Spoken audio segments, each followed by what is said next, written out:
And he said, hey, Ricky, our company's putting on this presentation by this guy by the name of Jim Rohn. And he said, I think you should attend this presentation. I think it would be good for you.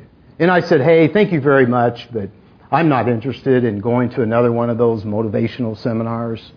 I've been to those motivational seminars before, right? To be enthusiastic, you must act enthusiastic.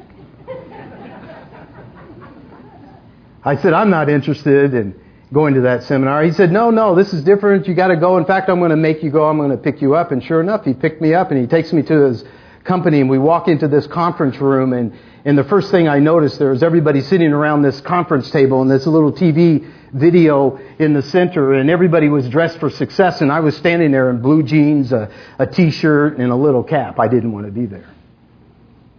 And they had these notepads, and it looked like they were going to take notes. And I thought that was weird too.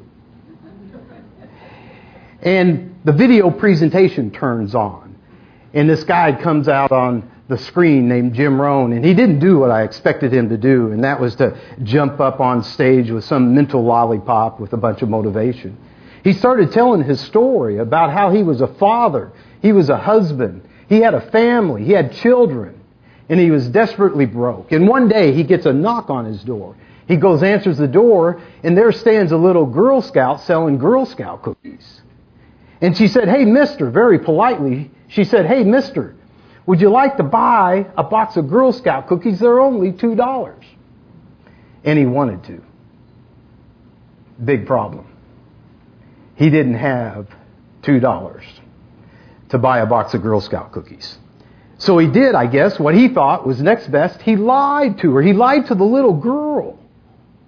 He said, thank you very much, but I've already bought plenty of cookies. They're in our cupboards. Thank you very much. And the little Girl Scout said, thank you, and turns around and walks away, and he shut the door, and he said, I have had it living my life like this. Whatever you focus on, it focuses on you. Whatever you move towards, it moves towards you. And then he met a unique man by the name of Earl Schoaf that revolutionized his life.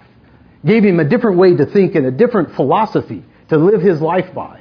And it changed his life, and he went on to become a mega millionaire and one of the greatest philosophers, communicators on earth. The lady James Rohn. But I remember in that presentation, he started talking about this thing called personal development, that the major key to your better future is you. For things to change, you have to change. For things to get better, you have to get better. In that presentation, he talked about how he had this long list of reasons why he wasn't doing too well. And I thought, my goodness, I had that same list. And he said, get rid of that list and write one word on it. And that word is me. It's not my papa, it's not my mama, it's me, oh Lord, standing in the need of prayer. It isn't it. It isn't out there. It isn't them. It is within here.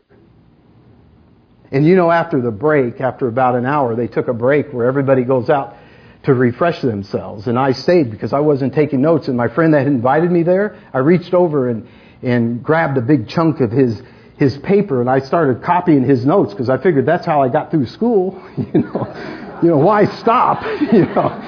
And I had to catch up. This guy was getting to me with this message. And by the end of that night, I had 17 pages of notes. Revolutionized my life.